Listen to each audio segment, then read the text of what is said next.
Hi everyone, so my name is Jasmine and I decided to take the implicit association test based on skin tone. I had taken this test a couple years ago and initially it had told me that I associated darker skin tones with the negative phrases, but after retaking I now associated the lighter skin tones with negative phrases, and I think this shows that through different experiences and exposure to different ideas, implicit biases can change. Ideas that are ingrained to you in childhood or through the media are combated through education and exposure to different communities. And I think there's also a shift in who I associate with the negative phrasing because of the current political climate.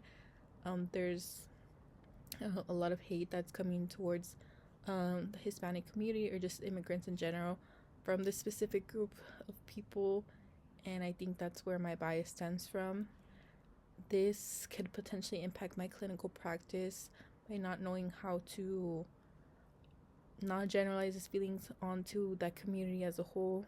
I'm not someone who typically acts on any of these racial under racism in general or these ideas, but it's one thing that can potentially impact my clinical practice, not knowing how to separate my personal feelings versus helping my clients. So, my name is Jasmine. It's pronounced Jasmine in Spanish, and my dad was the one who picked out my name.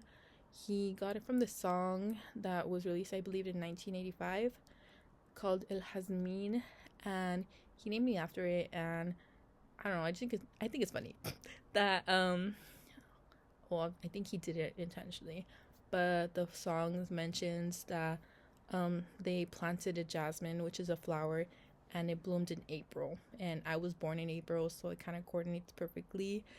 And it also mentions how when the jasmine was born, love bloomed as well. So I think it's a cute thing to name me after.